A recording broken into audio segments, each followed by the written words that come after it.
Riverdale News deals with disturbing and problematic topics. We provided a list of content warnings in the episode description.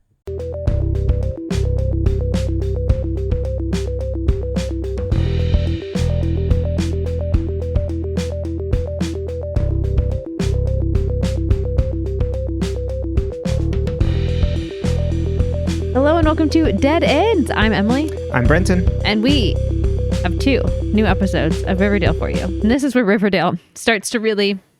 Riverdale. As an adjective, and a noun, and a verb, all at the same time. A couple things I had assumed on this rewatch was that it was like a gradual shift. No. These episodes, full 180. They stick the key in the ignition, pedal to the metal, and then we are off. Though I do think coming from a Pretty Little Liars background, like this, the signs aren't as glaringly obvious here. Like you don't know how strange it's going to get here. Oh, I see what you mean. Like later on in the show. Yeah, in this episode, you don't come out of it thinking, oh yes, in the future, things will happen. Like people will fight wild animals. Like, You don't think that watching this episode. You wouldn't be surprised if it happened in this episode, but you don't think it. Yeah. I think the realization at the beginning of this that this is like adapting comic books, and the comic books were lots of different stories telling lots of different things, even if the mainline comics are mostly just them getting into hijinks, makes a lot of sense of like, oh, we can use this framework to still kind of work in these comic book storylines. Because, I mean, I think we mentioned it at the end of the first season that they'd even floated the idea of the second season having Sabrina in here. So they're already talking about having like zombies and supernatural before the first season was a hit. And they're like, oh, well, we kind of like this, like, mystery thriller. Murder in a small town vibe. Mm-hmm. But we're still going to bring in lots of wild things anyway. So they're like, how strange can we make it without getting supernatural yet? Mm-hmm. Totally. How heightened can we get? The melodrama meter is cranked up a whole lot. Mm-hmm. So, I don't think these episodes, I have a lot of problems with them, but damn, did I have a lot of fun. Yeah, my issue with these episodes is that I start to get bored. Yeah. Unfortunately, as much as I love a long television show season, you have to have a lot of something to put in that season to make it interesting. And that first season was so fast paced and so well done, and that story was so tight, I guess, like, and really well knitted together, that this, when you stretch it out, if you don't fill in those gaps with just as much good tight content, it doesn't feel as good. No, Jughead and Betty being the worst offenders of this. Yeah, I remember watching this in real time and being like, seriously, already? Yeah. Like, just let them be happy for a little bit. So I don't care. I would rather watch the two of them work on their hijinks together than the will they, won't they. Mm-hmm. Because it's not fun. No. If it was fun, I'd be into it. Or if it was like a real Archie love triangle, or I don't know, like if we had something going on.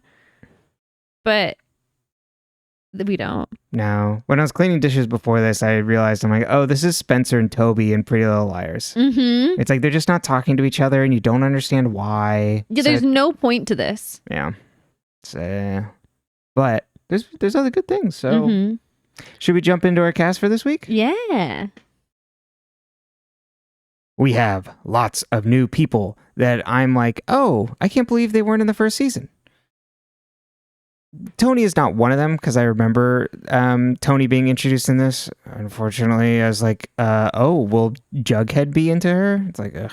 They do such better things with Tony as the show goes on, though. Hold on to her. You love her, and it's okay. You should love her. Yeah, keep her close to your heart. And then it gets weird again. But for a moment there, you really love what they're doing with Tony. You might love where it ends. I don't remember feeling particularly good about it. I guess, honestly, though, compared to other people's plot lines, yeah, Tony was doing all right. Yeah, exactly. And I mean, I like Tony in these episodes. It's just unfortunate that the plot line that she's put in. Yes, no, it's a good character. Yeah. It's just like, oh, we're going to have her compete with Betty? Yeah, why? And it's weird. And having her, like, call out Jughead in front of Betty is so fucking weird. Yeah. Because she's like trying to make it a South Side versus North Side thing, but like it comes off as a jealous thing, and it's stupid. I'm like, why can't she just actually hate her because she's a white girl? Right, exactly. Like Why from the north side, I guess, is the actual. But you Totally. know It's the language of the show.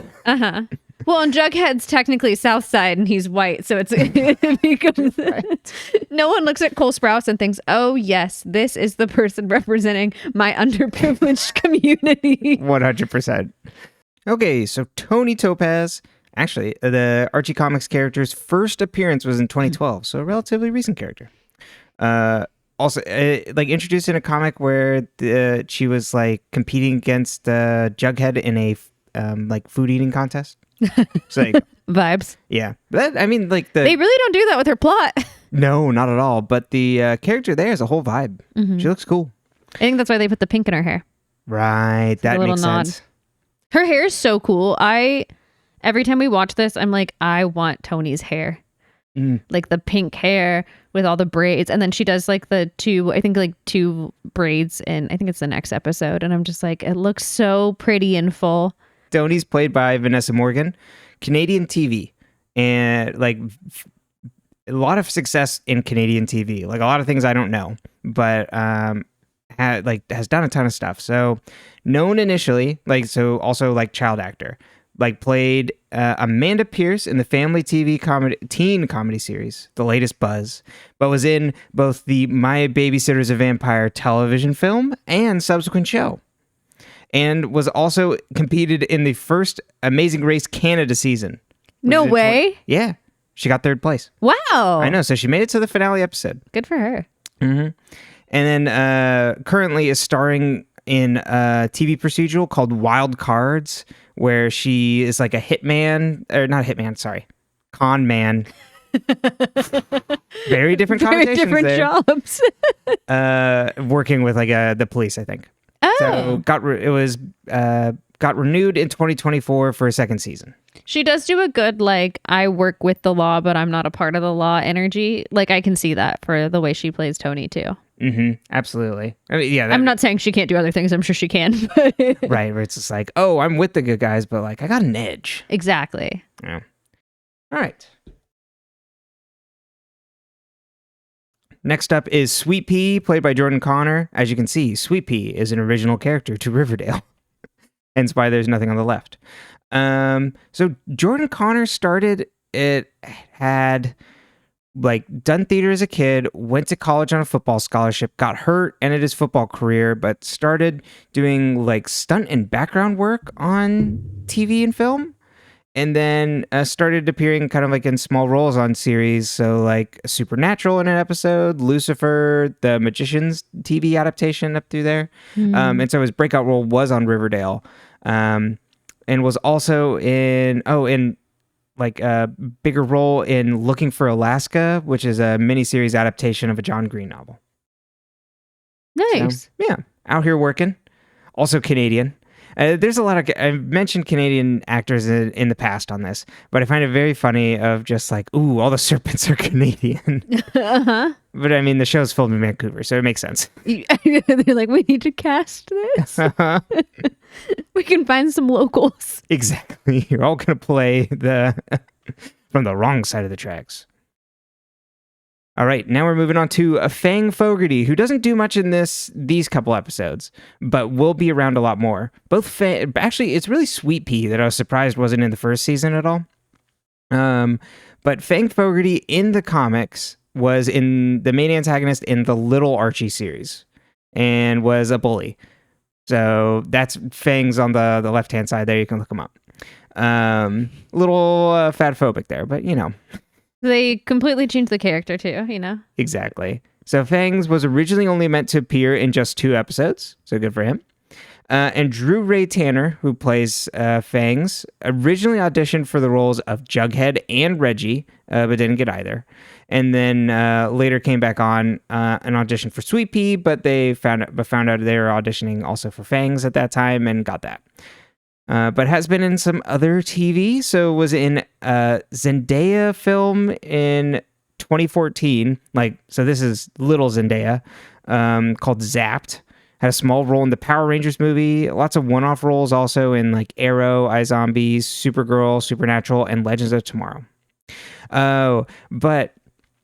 So he and Vanessa Morgan, Tony Topaz, bonded on set over their love of music and formed a group called These Girls, These Boys, and they had their first single in May of 2020. I love that. Yeah, we love that for him. And then our final person for this week, who is only known as Mr. Phillips in this, the new teacher at Southside, full name Robert Phillips, is played by Robert Baker, also original character for this. So his father, Lee, I don't know anything about this rock group, but I pulled it in, was a member of a Memphis rock group called Mudboy and the Neutrons. Oh my gosh. Good old Mudboy. I love it. Had a small role in Indiana Jones and the Kingdom of the Crystal Skull, was the voice of Cobra Commander in G.I. Joe Retaliation, was uncredited though. Oh. In that Lone Ranger movie also that starred Johnny Depp, famous indigenous person Johnny Depp. Yes, of course. That's how I always refer to him. And then lots of procedurals. Biggest claim to fame is in Grey's Anatomy as Dr. Charles Percy, recurring in season 6 and then guest in seasons 8 and 12. And then also was in Supergirl as Otis Graves as a recurring role, I think, through the entire show runtime, at least 2018 to 2021. And was apparently also in an episode of Mad Men. I wrote that down because I was like, oh, he kind of has the look that he would fit right in on Mad Men. Mm-hmm. You know what I mean? Yeah. Yeah. He does. Well, that's our cast for this week. Welcome to all our newcomers. And now, on to the episode. All right. Are you excited? Yeah, this one not as much. The next one, yes, but there's still stuff we can talk about here. I have actually got some background on this. That's what I'm more excited. I'm excited okay. about this Dig in. This is named A Watcher in the Woods, chapter 16, The Watcher in the Woods, which is named after a 1976 mystery novel, which was then adapted into a 1980 movie. It's a story of a teenage girl and her little sister become enwrapped in a supernatural mystery regarding a missing girl in the woods. This is actually the 80s movie, was one of several live action films produced by Disney in the 80s when they're trying to target young adult audiences. It's so interesting because Disney's so codified now to think of Disney trying different things. Mm-hmm. And the film had its premiere in 1980, but was pulled from release after 10 days, and future screenings canceled because they got an overwhelming negative response from critics and audiences. So and they made changes to the film where only one of the directors was involved, not the other one. And then they also got rid of a pre-credits sequence and then filmed an entirely new ending. And then they re-released the revised cut a year later. Vibes. Yeah. Also, so in this episode, there's Red Circle comics that Archie looks at. That was a imprint of Archie comics that launched in the 1970s. It was fantasy horror, but switched over to superheroes in the 80s. Interesting. So that's where Red Circle comes from in the little comics that they show there. All right. On to the summary. Kevin goes cruising in the woods and hooks up with someone. He hears gunshots and runs over to find Midge running out of the car screaming for help. Veronica wants to speak to Hiram, but her mom stops her, because she can't go in his office when he's in there. Oh, great to have you home. Hiram steps out of his office. Veronica asks to have her friends over to watch The Bachelorette. There's some really great fake brand names in this episode. The show in general does such good fake brand names. We get Fabergé. What do we get instead of Glambergé eggs? Mm-hmm. That's much later. Glambergé eggs, I think. Yeah, Glambergé. I just love it. The American Access card. That is top tier. And then Hiram says yes. At football practice, Reggie comes to tell everyone that Midge and Moose got shot but are alive. Archie goes to the student lounge and hears Kevin telling everybody about finding them after the gun attack. And Archie's like, why were you in the woods? And Kevin's like, I was late night running. Veronica invites all the friends over and wants everyone to meet Hiram, and she wants to be more open with her dad. Reggie comes in with the football players and gets Archie to go with them to go see Moose at the hospital. Jughead says he has to run to meet his counselor at Southside, and Betty's like, well, I thought you were going to be able to go to school here. And he's like, it's okay, Betty. I have to go do this. He doesn't even say that. He's like, I'll be fine. Also, like, what is he doing at Riverdale and then has to go over to, like, how close are these schools? He does that in the What next is episode this too. school district? I'm so like, I grew up in a small town, right? And like the schools were still far enough apart that like you weren't dropping by one before going to school at the other. And he's At least I wasn't. I think it's in the next episode. He's like, I have to put up some semblance, like I'm going to the other school. I'm like, you're attending classes. I don't know. It's weird. Betty talks to Kevin afterwards and is like, hey, what were you doing out there? And figures out he was cruising. Betty isn't happy and wants him to just use, this is the other one, grind him. Like everybody else, and wants him to stop until the shooter is caught. We see that Cheryl overheard everything. Cheryl is in the background of so many scenes in these episodes, just like listening in and then interjecting. And I'm like, this is Cheryl's, like, I want to be Cheryl. Moose is in the hospital, and Archie asks about the shooter. He was wearing a black mask. Archie asks if he had green eyes, and Midge says no, his eyes were blank, like he wasn't human. Jughead goes to Southside and goes to the metal detector. A girl comes up and introduces herself as Tony Topaz. She's there to give him a tour of the school. Tony says Jingle Jangle is big at the school, which is a drug. She calls it JJ. They also pass... Not to be confused with Jason Blossom. No, exactly. Gone and kind of forgotten. They also pass by the rival strength game, the Ghoulies. She is a serpent also. He wants to go sit alone to read, but Tony's like, well, you should hang out with the serpents before the Ghoulies come attack you when you're alone. He's like, I don't fit in, even though I was totally fitting in last season when they showed me at this school when I was talking to everybody at lunch. This is the weirdest thing in the world. I was going to save it for after, but I just can't keep my mouth shut. They act like Jughead did not attend this school last season. Jughead was there. Betty and all of them went to go get Jughead from the school to go rescue Cheryl from the lake. They were at Southside, and then all of a sudden they're acting like Jughead is the new kid and has never been here, and Tony's going to show him around. And I'm like, wasn't he literally already attending school here? Yes. It's so fucking weird. Yeah. It makes me so annoyed because I'm like, this is such a pointless continuity. Like, you could have just been like, oh, there's this girl, Tony. He's going to restart the paper. And Tony's like, I'll take pictures. Like, there was another way to make this connection. Right. Oh, it drives me nuts. Or at least be like, hey, come sit with us. We're the serpents. Yeah, exactly. Stay away from the ghoulies and don't do jingle jangle. Exactly. Like, it could have been so easy. Oh, it just annoys me. I like when a show is well written and then all of a sudden they do something that you're just like, that was lazy. Makes me mad. It's like when you're reading a good book and then all of a sudden you read something and you're like, who didn't edit that? Or like, who didn't catch that doesn't make any sense in the plot of this story? How did that slip through? Yeah. That's why I write nonsense. That way no one can ever question how it slipped through because it's all slipping. It's all... It's a constant just mess. There's something interesting about this. There must be an artist intent here. I am so artsy. I'm impossible to understand. I don't fit in to a category or the English language or grammar. Genres are just trying to hold us back, man. Okay, sorry anyway. Archie Get off my soapbox. No, it's completely fair. It made me so mad. Archie tells his dad about the shooters matching and suggests buying a gun, and Fred's like, no, we're not going to buy a gun. We'll trust the cops. We don't keep guns in this house. Meanwhile, Archie has a gun in the garage. Yeah. Ooh. He doesn't keep it in the house. It's in the garage. That's true. And then he takes it to school. He does indeed. Later at Veronica's with Jughead, Betty, and Archie, Archie's all upset about not doing anything, about like trying to stop Black Hood, and Jughead calls Archie Travis Bickle. For reference, that's the main character of Taxi Driver. Hiram meets all the friends and pays special attention to Archie. Hiram says police aren't always the solution. Sometimes we need to take matter into our own hands.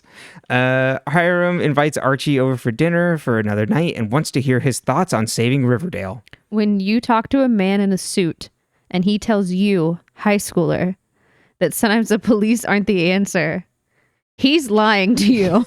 Yes. Now you talk to like a normal person and they say, hey, police not that great. Or, you know, maybe if a politician finally got it together and was like, hey, police aren't always that good, we could believe it. But in this instance, this man is not, he's not who you take advice from, Archie. Archiekins. And exactly. You're talking about the guy who is hiring the serpents to like lower the price on a piece of land. The man who ruined Ethel's life. Yes.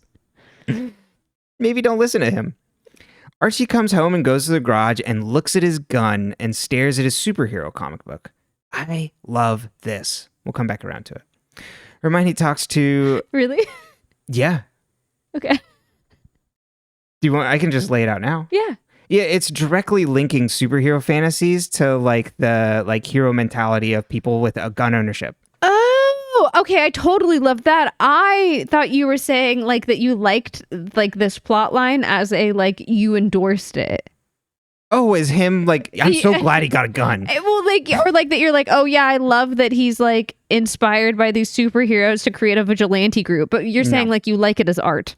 Exactly, what the critique it's making. Yes, okay, I got you. Of the superhero fantasy of people with a gun thinking that they can save people. Exactly, the good guy with a gun narrative. Exactly. Got it. Okay, that makes so much more sense because I was like, I don't know where you're going with this. Yes, and for the record, I'm not cool with it. This show does a really good job of showing that this is all just a sham. Yes, they just want to beat up poor people. 100%. Okay, cool. We're on the same page. Cool. Glad. I was like, oh no. I'm glad we laid this out before you were looking at me the entire time being like, I was like, oh, do I have to look where his comic books are? More importantly, I'm like, baby, like, no, you can't have a gun. I get scared using the stapler. Oh yeah, I don't want a gun. Hermione talks to Veronica about Archie coming over for dinner and tells her to not push for this and not to rush her dad on changing. Sorry, I was giggling because I was like, I taught you how to use a drill. Like, you can't have a gun. He doesn't know how to use power tools and he thinks he can get a 9mm. Oh, good. Okay, woo. Another divorce avoided. It's weird that your husbands end up dead. You're my only husband. For now. Betty gives Alice a package that she found on the porch that has no address on it and just their last name. I don't know. Here you go. My nosy ass would have opened it. But that's just me. I wouldn't have just like left. I would have been like, Mom, can we see what it is? Archie talks to the football players in Dilton about starting a watch group. He ensures they are not vigilantes, just watchers, because they're totally going to go to the police with whatever's going on. They're called the Red Circle after his superhero comic. Okay. At Southside English class, Jughead speaks up to answer the question from the teacher, and everybody stares at him like, nerd. Jughead stays after class to talk to the teacher about the school paper, and the teacher says, well, drugs and gangs stopped all that because kids don't care about the paper anymore. Jughead says he'll put in the work, and the teacher's like, all right, I'll let you know. Mr. Phillips, I should say. I didn't know his name because they don't name him in the episode. Betty, or they do say Mr. Phillips, I just didn't catch it. Betty talks No, it is you the show. dig in. It's the show's problem, not mine. Any mistake I made. Betty talks to Kevin about why he wasn't at Veronica's, and Kevin's like, something came up. And Betty's like, grills him about cruising, and then Kevin's like, I would like stay out of it, and like leaves. Cheryl walks over to Betty after snooping and says, let Kevin do his thing since he wants validation. Veronica tells Archie, which is also a misread. Veronica tells Archie he has to come over for dinner, and she hopes Hiram can just be normal for a night, and Archie says yes, and Veronica says, don't mention the private army. Please come over and meet my dad, and can you not talk about your little vigilante group you're doing, because I think it's a little weird. I like that she calls it the private army, but then she's like, you know what? I am loyal. I will make you t-shirts in the next episode. Well, yeah. You're going to support your man. I mean, if you're going to start a private army, I'm going to be right there with you. You're at least going to brand it. Ooh, and I'm going to make sure nothing gets out of hand. That's true. Betty comes home and finds her parents upset. Inside the envelope is a letter from the killer, calling himself the Black Hood. He claims that he did all the attacks and included Fred's wallet and Grundy's glasses in the package. I love how he like branded himself. He's like, I'm the Black Hood. Mm-hmm. Hey, him and Archie, they both know they need branding. They understand marketing in Riverdale. That's right. There's one thing you can say about that town. Mm-hmm. Sheriff Keller, the Coopers, and the mayor read the letter. The Red Circle passes out flyers. Mayor asks not to run the letter on the newspaper because it'll give him an audience. And Sheriff Keller says it'll cause a panic. I need 24 hours. And Alice is like, well, we already sent it for the printer to tomorrow's front page. God bless that woman. Mr. Phillips gives Jughead permission to restart the paper, which is called the Red and Black. Sheriff Keller grills Archie and says he doesn't want teenagers starting a militia, and Principal Weatherby's like, it's a school club, actually, Sheriff. It's perfectly above board. My favorite thing about this is like, so I went to a school whose colors were red, black, and white in high school. And I'm pretty sure like we just used our mascot for branding because like red and black makes it sound a little bad. A little haunting. Yeah. It's just not good. No, I think I think I was based off the mascot. I mean, I don't think we had a school paper when I was attending the school, to be honest. There was we didn't have like a journalism class. Yeah, we had like a news thing, like a student news. What was it like to go to a funded high school? We had a student news program. It was called it was like the initials of the school, TV. So it wasn't even like colors. Sometimes we had announcements, but not often.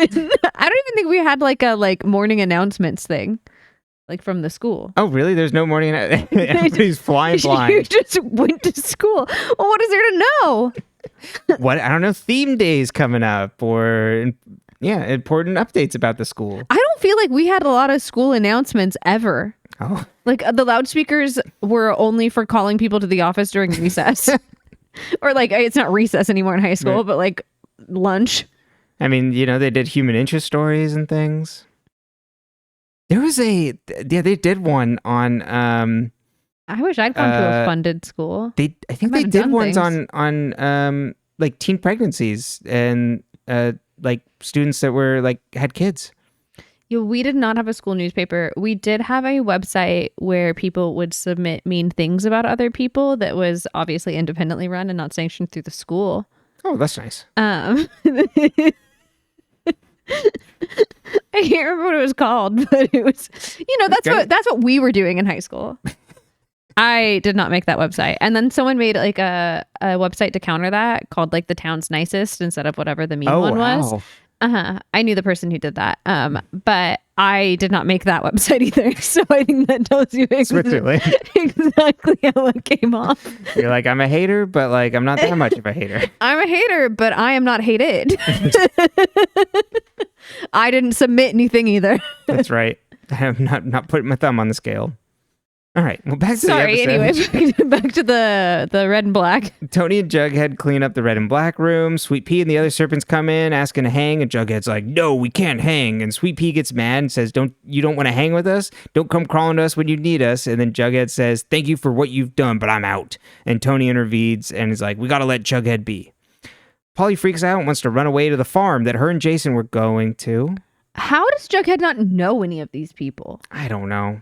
It doesn't make any fucking sense. Well, he's estranged from his dad, and his dad... Yeah, but he wasn't.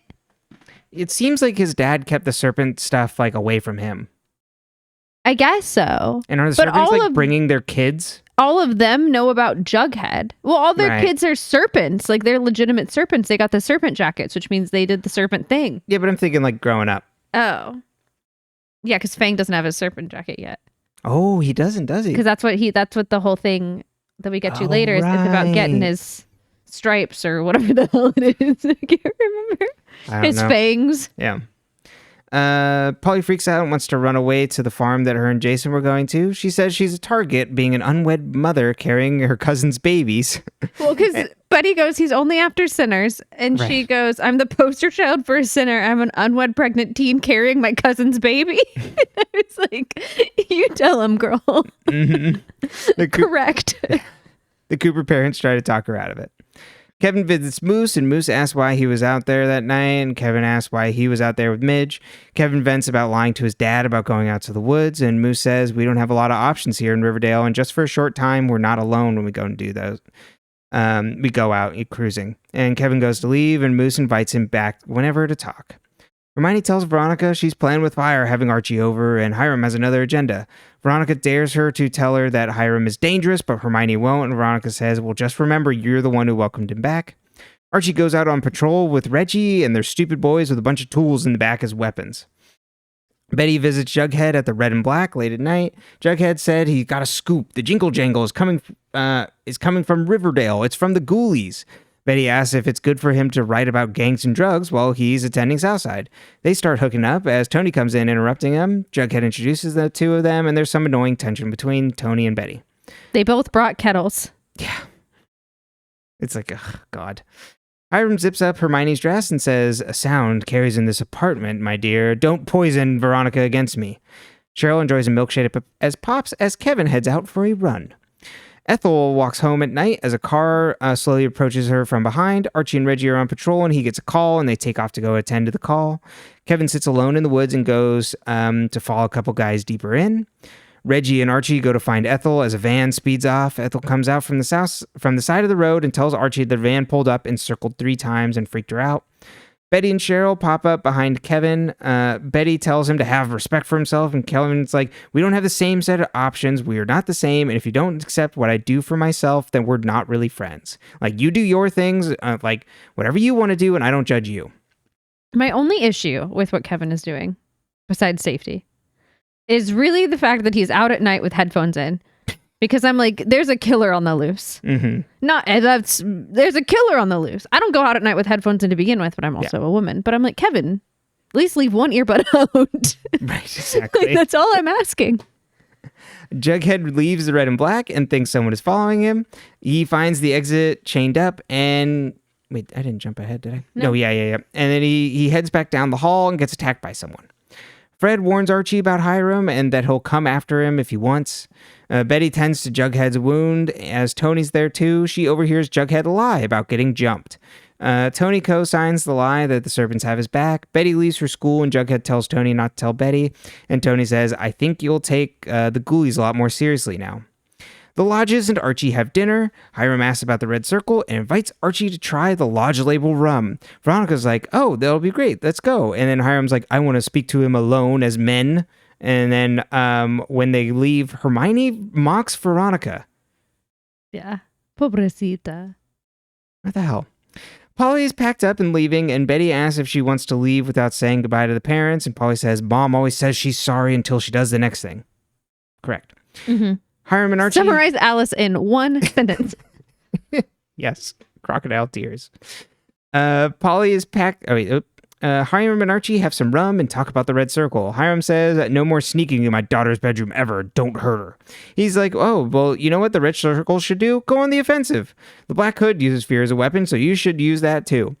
Betty calls Kevin, but gets his voicemail, and she goes to his house, but gets no answer. Kevin approaches a car that's idling. Kevin gets in, and the guy stabs him in the gut. But it turns out it's just a nightmare in Kevin's mind, and Kevin says no to getting in the car, and the guy gets mad at him and calls him a tease. Kevin comes home and finds his dad awake. Sheriff Keller says Betty came by earlier looking for him, and we talked about what you've been up to. He says he needs to know that Kevin's safe with everything going on, and that he knows they don't talk about certain things, but maybe they should start trying. Veronica asks for a more active role in Lodge Industries, and Hiram's like, "Of course." Jughead comes to sit with the serpents at school. Kevin ices out Betty at school. And then the Red Circle films a threatening video where they're all wearing red masks and shirtless when Archie's in the middle saying, "They're coming for you, Black Hood." Maskless. Archie shows his face. Yes. And then Hiram watches the video and he smiles. The end. Okay. So the thing I want to focus on the most in this episode, besides the absurdity, is there's a very specific phrasing that 2 people use, at least, when they talk to Archie about what he's doing. It's his war on terror. And Fred says it to him. Like, he goes like, how's the war on terror? You know, whatever it is. And Hiram says it to him. And I just think that's so interesting. I'm pretty sure it's Fred and Hiram. I think you're right. And I'm just I remember Fred saying it. And I distinctly remember Hiram saying it. And I think that is such a clever choice by the writing team to show how fruitless and like ridiculous this vigilante, we're going to scare the bad guys. If the bad guys are scary, we're going to be scary. Like, fight terror with terror, fight fire with fire kind of energy. Yeah. And it's really interesting because I think it shows how misguided Archie is, because as we all know how that war played out. Yeah. So I think it's really interesting. I assume it's very intentional. Well, I hadn't thought about it. Like, I'm I think you're dead on the money. I hadn't thought about it before you bringing it up, but that was the language they used throughout the entire War on Terror of like, well, they rule with fear, and we got to not give in to fear. We don't give in to fear. We don't negotiate with terrorists. We don't. It's all of the like, we cannot compromise who we are because of them, which sounds good until you look at how they do it. Right. And it's going into another place and then just absolutely terrorizing it. And deciding that it needs to be ran in the way that you decide it needs to be ran. And if it is not a high quality, whatever kind of place that, like, to you, your perspective that you want, you just destroy it. And then you take it over. And then it's yours. Yeah. And you make it like your utopia. And that's always like the Cell. And so it's showing Archie as like a really bad leader. And it's showing how someone who like with like a lot of charisma and a lack of understanding of the impact of his actions can do that, which is obviously very different than the actual War on Terror, because like you can excuse a 16-year-old for being a fucking idiot because he's like, my dad was shot and he's traumatized, which I mean, I guess is a similar kind of vibe in the second one, but you cannot excuse a world leader for acting like that. They do, but you can't excuse it. Right. But I think it's really interesting. I was thinking about that as I was reading. I was like, War on Terror.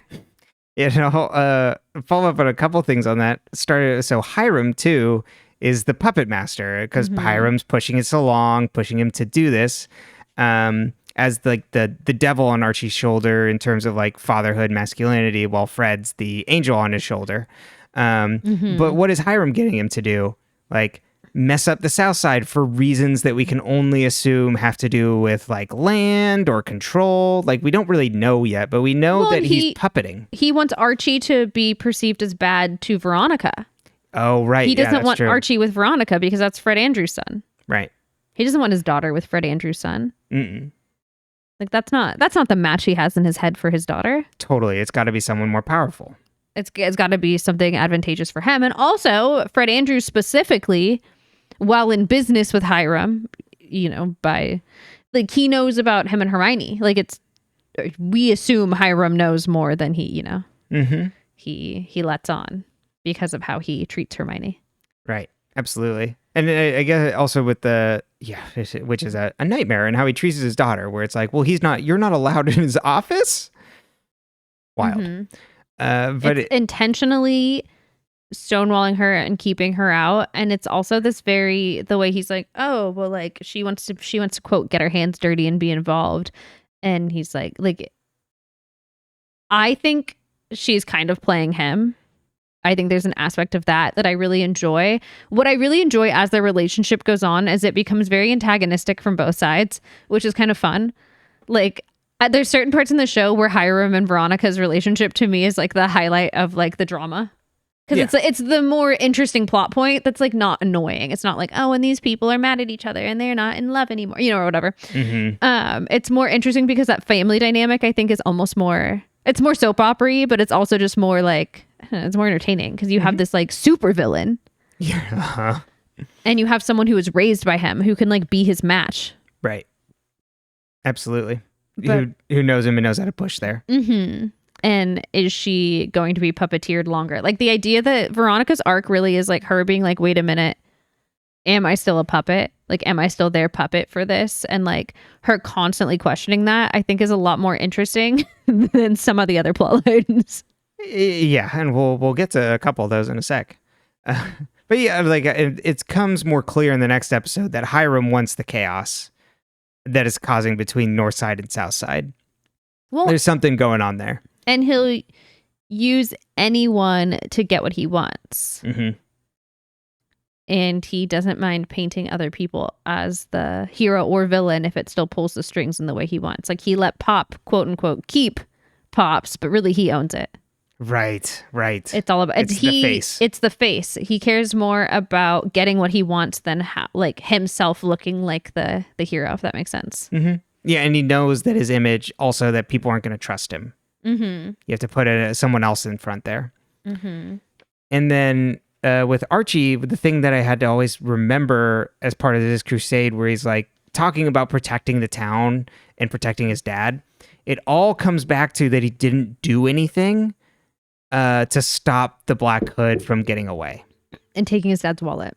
So it's all this retribution from this failure and this failure of like masculinity, and this like deep insecurity about masculinity at the center of things. And in a sense, Which it's like Fight Club. Interesting because he's raised by Fred. Yes. And I don't pick up from his mom or his dad that like that is something they would have raised him believing, like that he is supposed to be. So I think it's a statement on how society does this to boys, regardless of who their parents are, and how they have to, like, you have to choose not to participate in toxic masculinity as a man. And you should choose to not participate in toxic masculinity as a man. Like Fred, that'll be more in the next episode. But yeah, he has to make an active choice amongst the more standard response of the community to be like, no, we should be more accepting of people. So yeah, I think the normativity that you're speaking to there skews toward the toxic masculinity, normativity of being a quote unquote man in the world. So, and then we have Kevin, who's cruising, which, but I'm like, is this based on like anything? Like historically? Yeah. Like historically, there is a long time practice of like. Is it called cruising? Yes. Okay, so there's like actual context to this. Like I think of I'm kicking myself for not doing more reading on this before this, but I had seen like recently like an old story about when George Michael got busted for hooking up with he got busted by an undercover cop who propositioned him in a bathroom. And it's like, but that's like more understood as like a regular thing that could happen because he was like, yeah.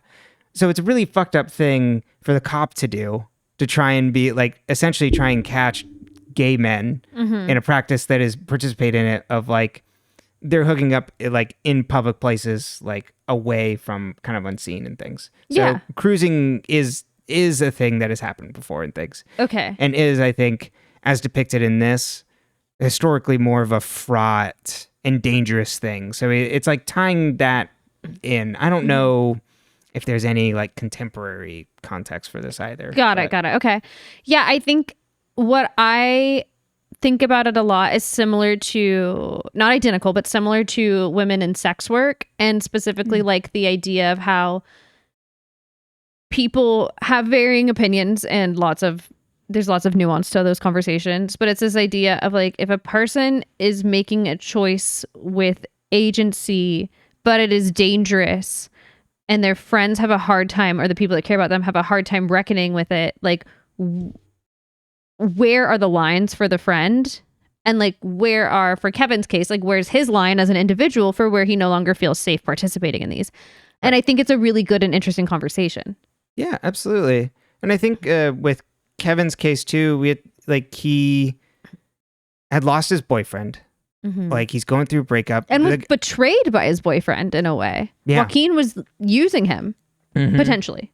Yeah, I mean, he was using him, but was Joaquin also? And exactly. It at least started that way of like, I'm keeping tabs on you.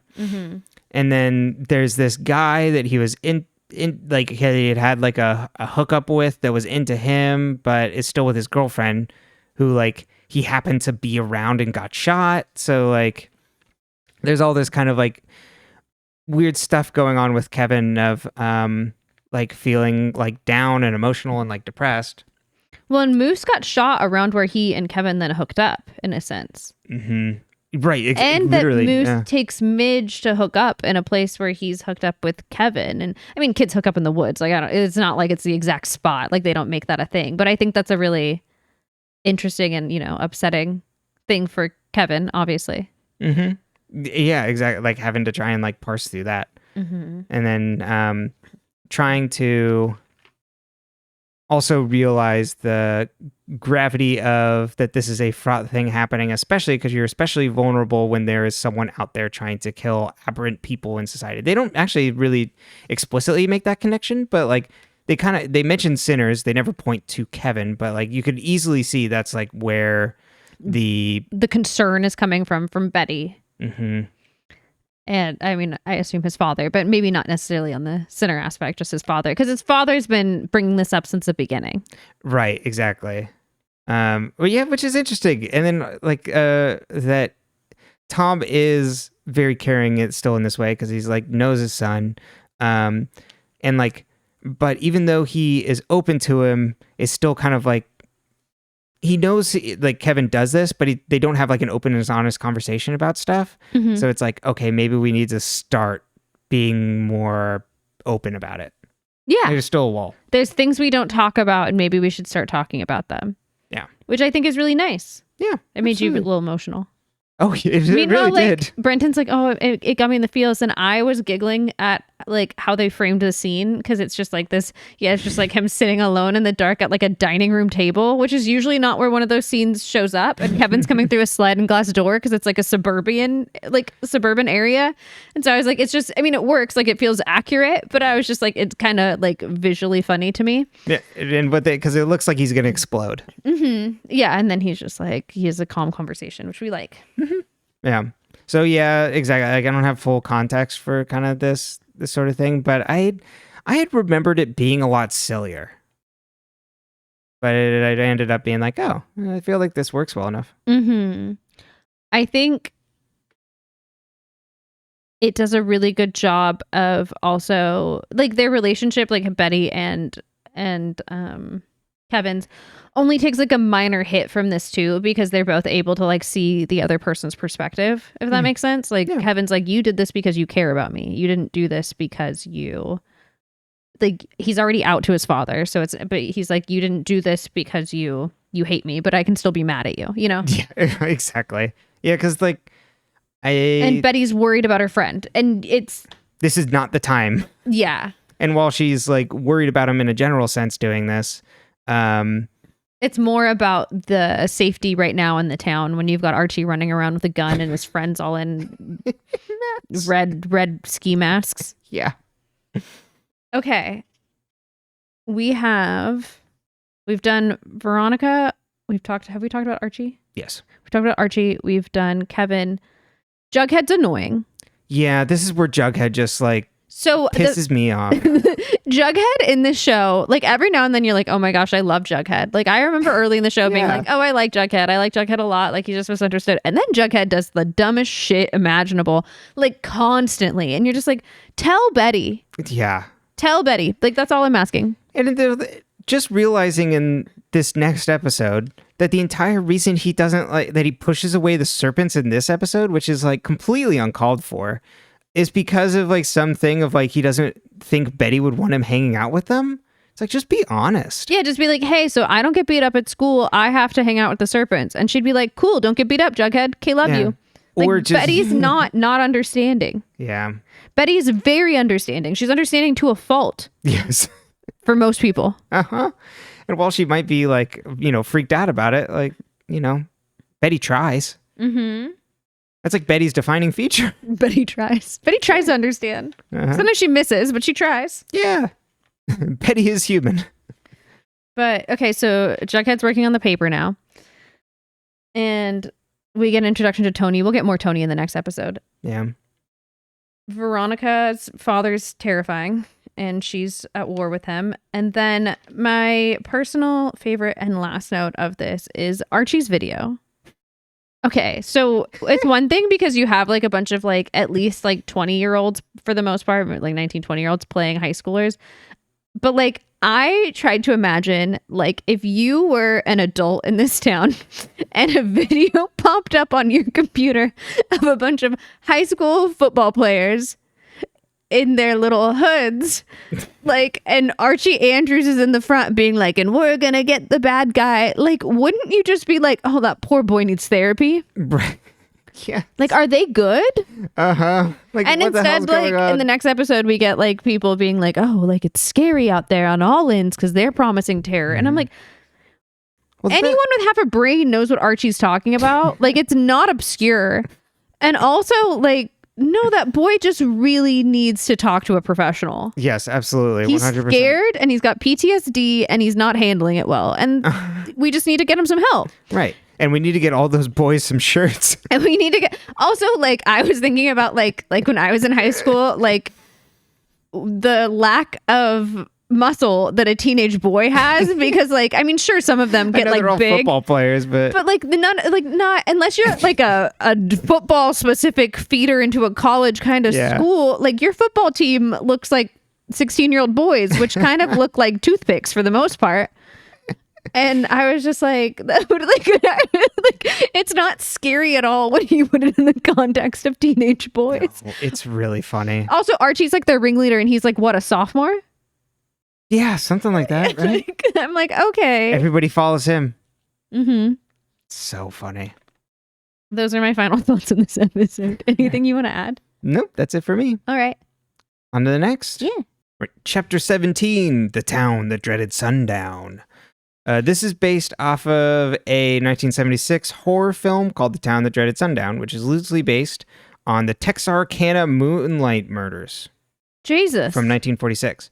There was a meta-film sequel in 2014 that was written by Roberto Aguirre Sacasa. So the title on this is a little bit like the Spider-Man pointing at Spider-Man meme.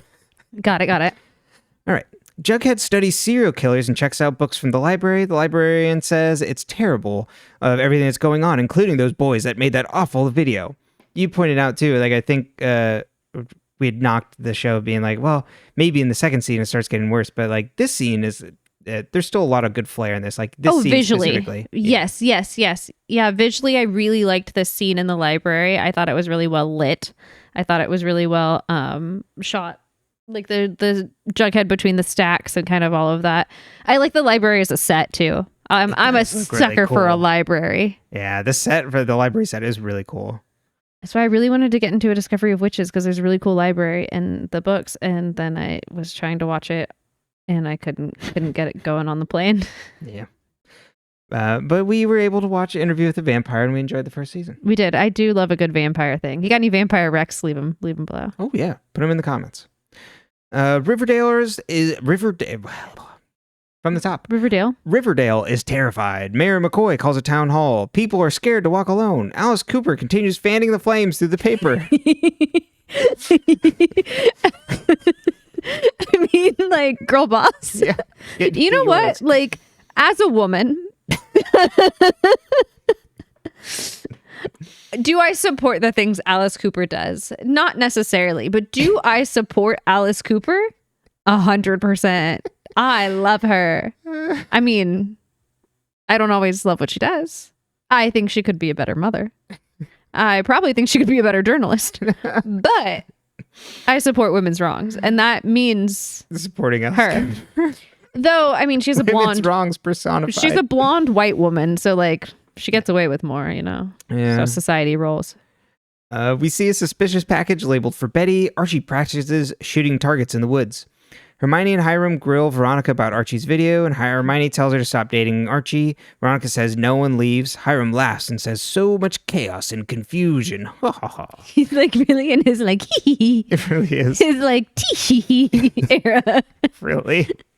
The Cooper parents are upset because Polly left. Betty says Polly was scared, and Alice is like, I am too. Don't you know that? Which is rich coming from her. Fred watches the video as Archie comes home, and he's like, what do you think? I wouldn't want to see this? Archie says he was pissed off, and Fred says, take it down. And Archie's like, well, I did, but people keep sharing it. And that's why, kids, maybe really think about your videos before you post them in this day and age. Absolutely. Back in our day. Exactly. No one cared. Yeah, pretty much.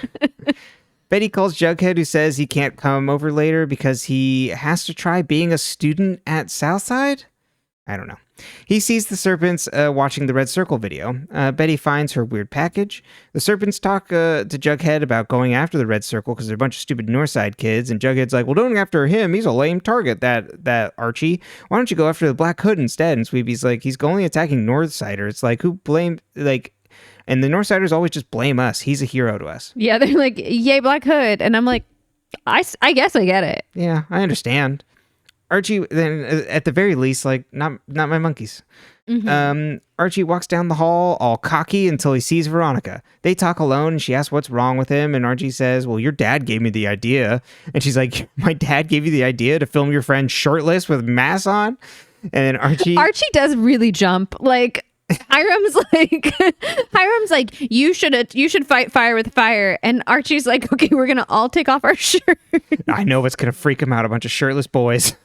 This adult, presumably man in his 40s, because serial killer like vibes, is going to be terrified of these shirtless teenage boys. It's so funny. Archie says, Archie gets called to the principal's office. Oh, as he walks down the hall, also, there's like this like industrial like music remix of like Archie's Red Circle video as he walks all cocky. I'm like, yeah, this works really well. It's really funny. Principal Weatherby reads the transcript from the video and tells Archie he's off the football team and will disband the football team until the Red Circle is over. Mind you, Archie is not the captain of the football team. No. Archie actually decided not to be the captain of the football team. But then they all follow him anyway. They do. He's true. He's like practically the captain, except for the title. He's like, Reggie's in charge. Yeah. Additionally, Archie will be suspended if Archie doesn't write a letter apologizing for the video and officially saying the Red Circle is disbanded. And Archie's like, well, we all got to do what we think is right. Kevin goes. Imagine like a teenage boy.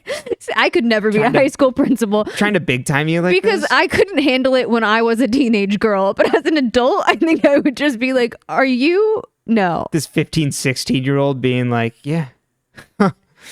I bet he's scared now. Oh, yeah. Being a teenager is just like, it's so hard because you're so dumb. And I know I was one. And then the adults have to deal with you. But also, like, you're trying to figure out it's your first time existing. I mean, it's everyone's first time existing, presumably. For some of us, you know. How many lives have you had? Let us know in the comments. I've lost the plot anyway. Kevin goes to Betty and says, going to my dad isn't cool. He told my mom, too. We don't know what's up with Kevin's mom. But that We've never seen her, and we might never see her. I think we get some mention of her at some point. But he says that he won't be cruising for the foreseeable future. Betty got a letter from the Black Hood who says he's doing all this for her. Apparently her words at the Jubilee inspired him, and the letter includes a cipher for where he'll attack next, and she has to solve it. She doesn't want to tell anyone about the lever because if Alice finds out, she'll be on lockdown. Betty says it's a test, and maybe it all starts now. And Kevin's like, you're in high school, not the FBI. Betty goes to her mom and shows her the cipher, but not the letter. Alice takes it to Sheriff Keller, and says he delivered it to Betty, or tells him the background. And actually, the Black Hood just wants a platform, and obviously he's terrified of me. And then tells Sheriff Keller that she already published it. She's like, we need everyone to figure it out. Ugh. The football team gets mad at Archie because the team got disbanded, and Reggie's like, sign the letter. And Archie's like, no, we need to force the Black Hood's hand, and we need to take it Southside because Alice has a theory that he's a Southsider with an axe to grind. And Reggie's like, are you good, dude? Also, and it's like, we're all done, and they leave. Does no one else in this town know that Alice was a serpent? I don't think so. I don't think anybody knows. FP knew. Yes. Finger that's point because and he's part of the serpents. But I mean, she wore the jacket. Like the serpents aren't exactly like secretive. Did she wear that, or was she just from Southside? He said that she was from Southside. He said that a snake has trouble shedding its skin or whatever. That's true. And which to me means she was a serpent. So you'd think at least Fred would know. Fred and Sheriff Keller, unless he's new to town. Yeah, we don't know if yeah, exactly. Only Dilton stays and says, I know what you want, Archie. I'm also a fascist. Like, I know you want to take this guy on one-on-one and you want to kill him. And he's like, there's a place on the edge of town that can help you. I know what you are. I am also a fascist. Is diabolical and correct. And so poignant. It's so true. The weird kid that hoards a bunch of guns and like practices guns is like, yeah, you want to take this guy on your own. Veronica asks her dad the doomsday prepper. Yeah, pretty much. Veronica asks her dad about what he talked with Archie about, and he's like, I don't remember. Veronica asks if he gave Archie the Red Circle idea, and Hiram's like, I told you, I don't remember. Jughead reviews the serial killer books as Tony comes in. Jughead ignores a call from Betty. Tony and Jughead go over the serial killer's profile, and they find out they both love true crime. Context for everybody. This is like in the true crime podcast boom. Yes, we are deep in the My Favorite Murder era. Mm-hmm. Oh, yeah. And this is like true crime docs coming out. Like, this is big money to be made. Tony asks Jughead to help her crack the Black Hood cipher, and Jughead says sure.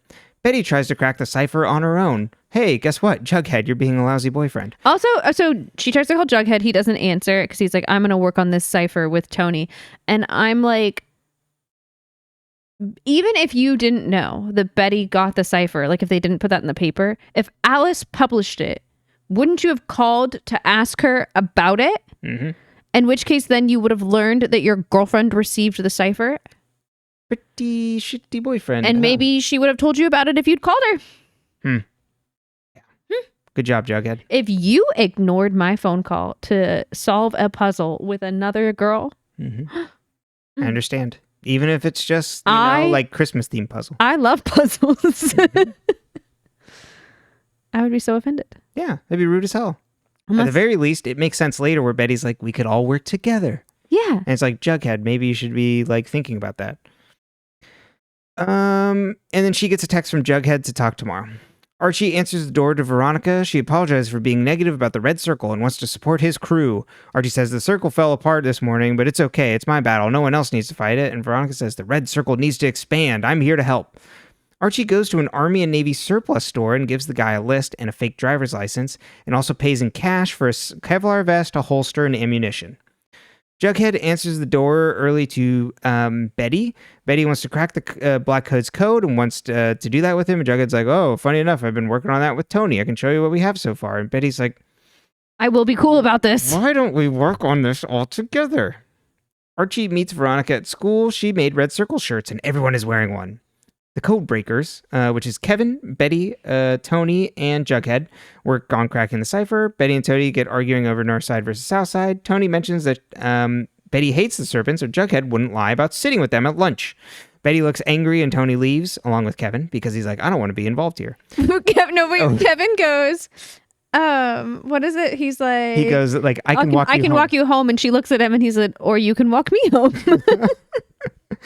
Jughead says he only sits with them for survival, and Betty says, let's just work on the cipher. Clock's ticking.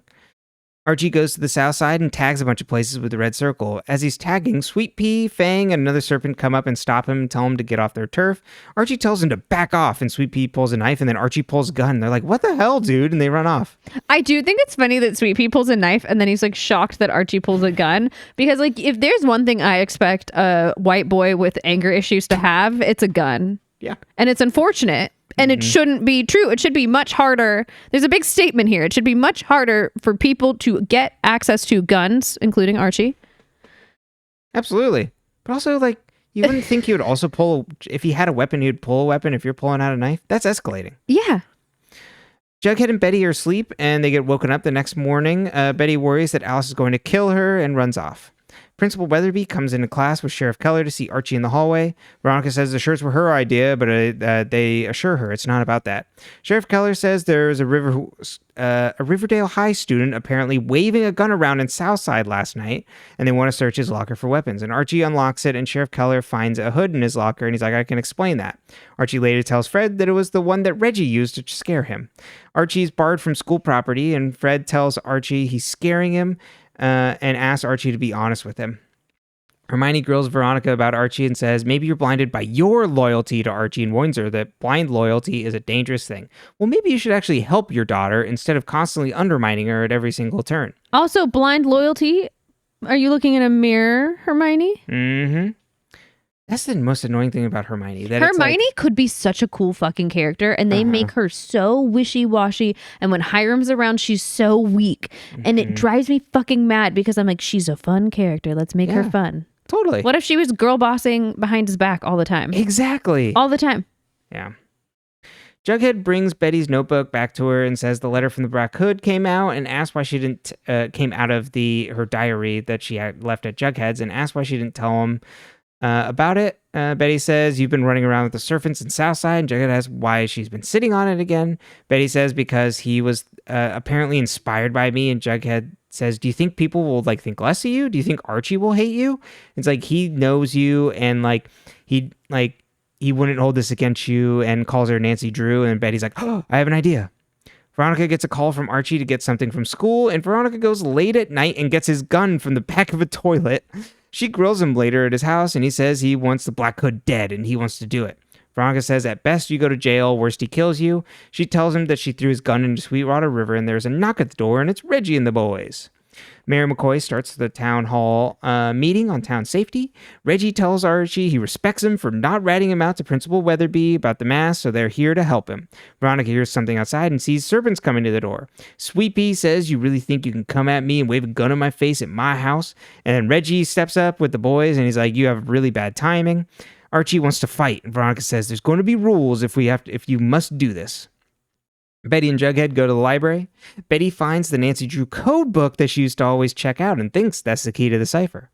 At the town hall, Alice asks when they're going to address the problem with Riverdale, aka the South Side, and gets a bunch of applause. Sheriff Keller is going to institute a curfew, and Alice is like, well, I think we should close Southside High, and we could use all that money to hire more police. But where does she think the children that attend Southside High are going to go? Exactly. She doesn't care. See, this is the exact problem of what's going on nowadays. Yeah, except that in her case, she should care, because then the kids that she's saying are not good kids are going to go to school with her children. But then they demonize them further, and because she wants them either locked up, juvie, and put away. That's true. It's just interesting because measures. Alice, where's your serpent tattoo? Mm-hmm. Where are you from? Betty solves the cipher, and it's like, oh, he's going to strike where it all began, the town hall, and Jughead and Betty run off. The boys go to fight in the rain. This is a great scene. This looks really good. It made me think of The Outsiders, but I can't 100% remember the scenes to be is this just a vibe? It reminds me a lot of the second Raid movie where there's a prison fight out in the rain and the mud.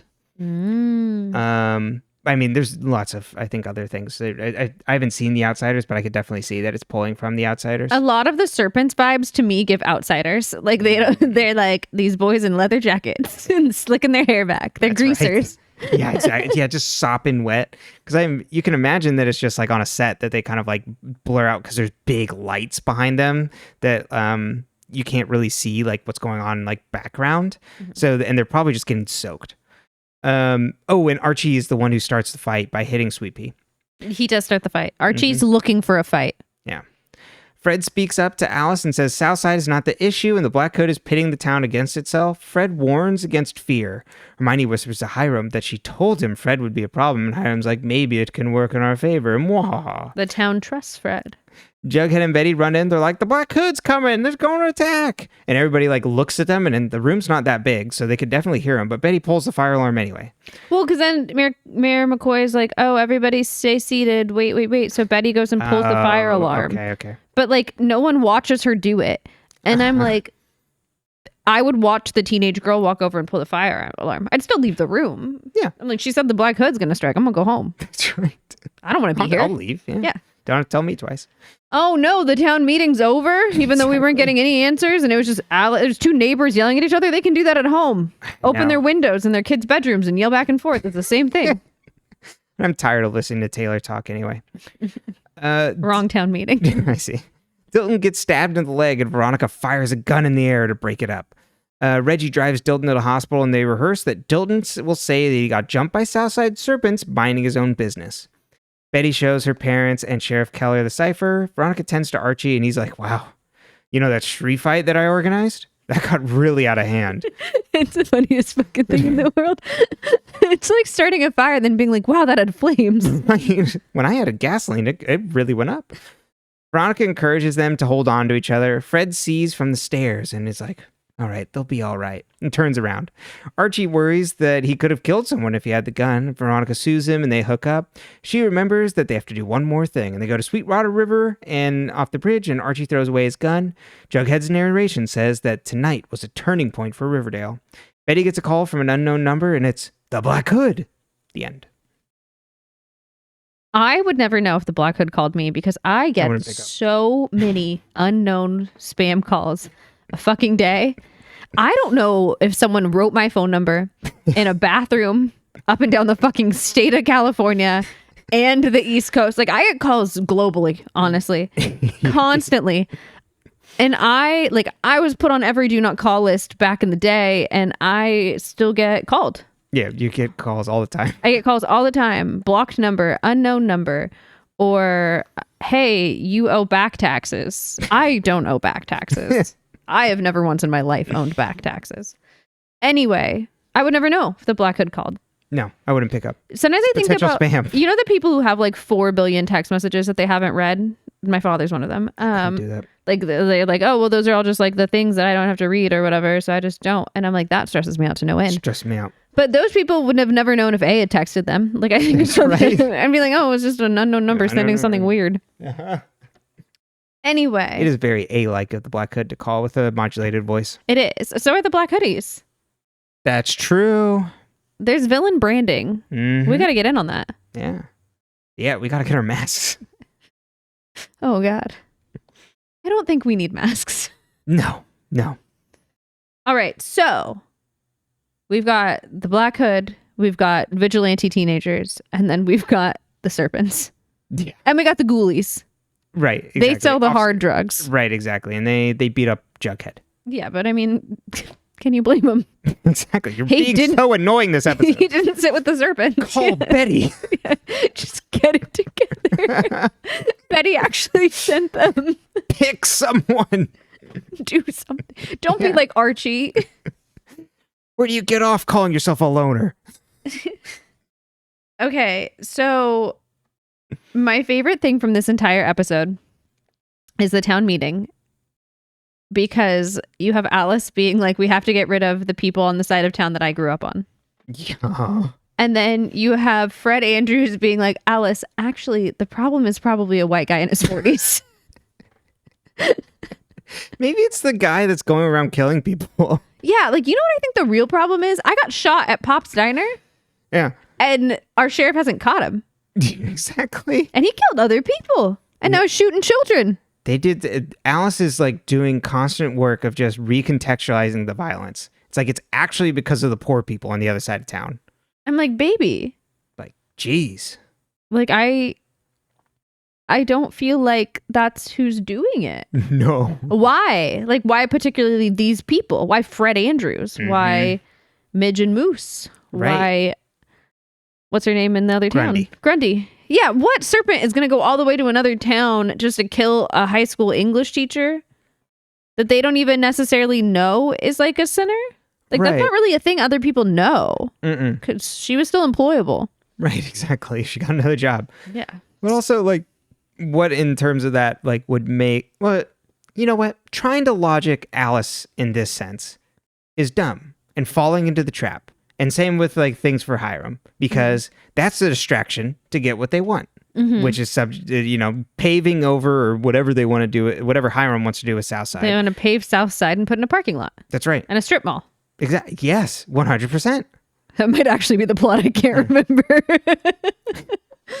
I don't think it's necessarily a strip mall. Oh, no, it isn't. It isn't. I remember. I do too. Okay. Which is still material reality when it comes up again. It's pulling from real things. And we are saying, okay, and you know, just to bring in politics, this is really what's happening right now. Yes. Uh-huh. Yeah, bad vibes everywhere. And Mayor McCoy is doing absolutely nothing. No. Not helping anybody. Yeah. I'm just thinking of that video of the guy yelling. It's like, yeah, Trump won the trade war. It's like, well, they just did it so they could like buy when it was low, and make a bunch of money. Yeah, and you have $300. That he basically intentionally brought down the stock market so people who knew could then buy. And then, the people with $300 in Robinhood are like, where'd my money go? Yes. It's a really good video of a guy on Instagram. I can't remember his name. It's like, it's Luke something. I'll look it up.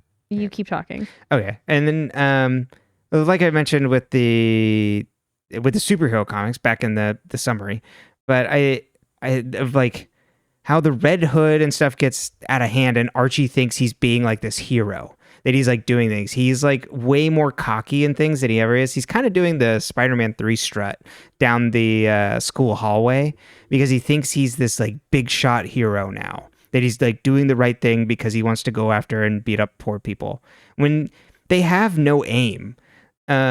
They have like nobody to actually go after. The flimsiest excuse for him to just go after Southside, because as of last season too, that's like all he blames. That's like the easiest way to like aim his fist or like aim his weapon at. So I think it does a really good job at showing that excuse for masculinity when it's just to like express power over a group of people that are more vulnerable. Mm-hmm.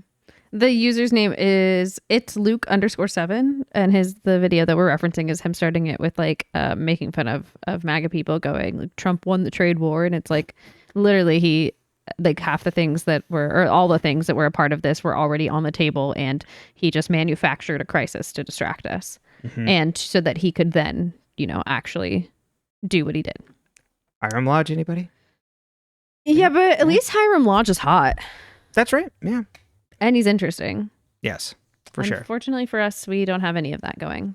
Not that it'd be better, but no, it'd be different. Wouldn't. It'd be different. Yeah. Well, okay, so we have Betty. Betty, the Coopers are in particular getting clues from the Black Hood. I find this suspicious.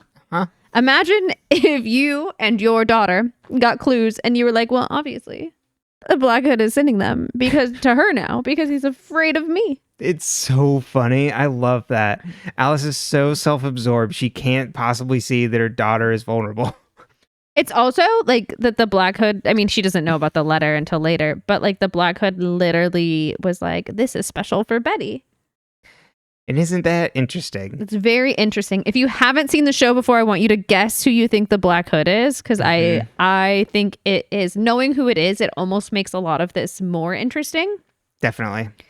And I really do. One of the things I appreciate about this show is, at least in these early seasons, I can't remember how the rest of it goes, it's very obvious that they start the season knowing who is going to be their killer or their person or whatever they're doing.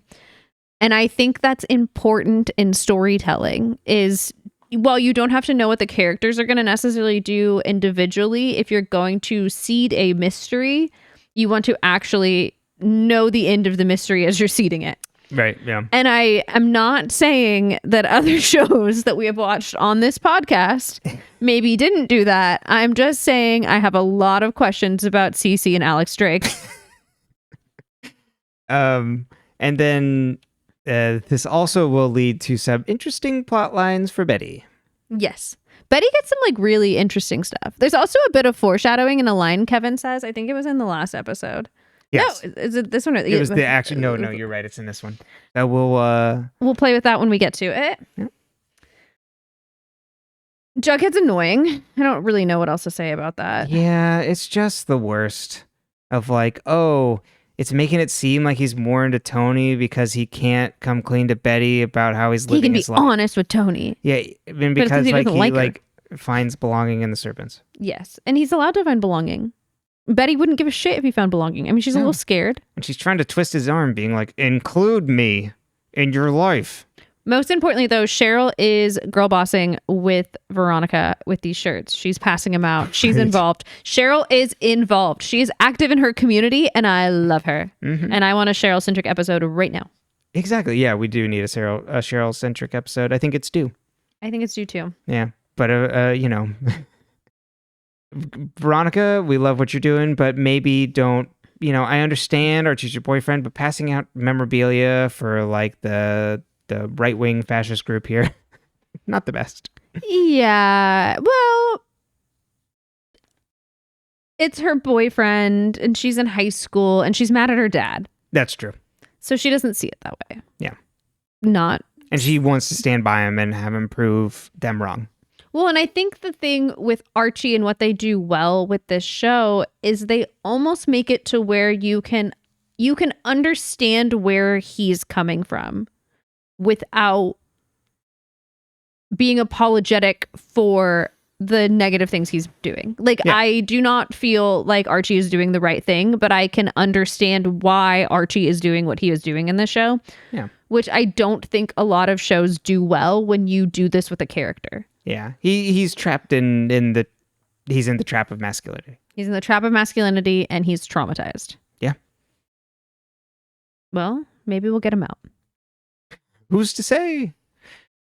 Yeah, I don't have anything else for this episode. Well, you can find this podcast on all your podcast platforms of choice at Dead Ends. You can also find us on YouTube at dead_ends. You can also find us, follow us on Blue Sky, dead-ends, see some fun posts. And then I mostly just yell about the political climate. find our link trees in the episode description. And also the email for this podcast, deadendspcast@gmail.com. And then, we both have Blue Skies on there as well, links as well, so you can follow us there. And did I miss anything?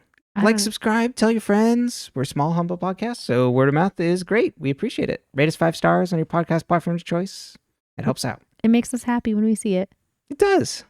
It makes us feel good. Mm-hmm. It's nice to feel good. How can we make you feel good? Yeah. The world's pretty bad right now. Leave us a comment if there's something we can do to help you. Yeah, God. And I'm not promising we can deliver, but we can try. If it's money, I'm so sorry. Unfortunately, we too don't own a house. It would make us happy too.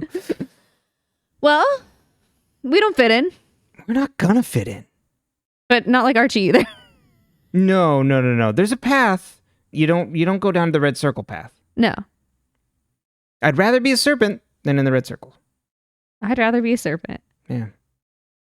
I kind of do want to be a serpent. Maybe we'll get jackets. We'll get to an era of the serpents that there's a very specific serpent jacket I want. Okay.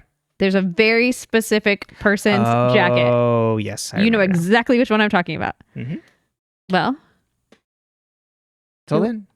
We love you. Bye. Love you. Bye. Hang in there.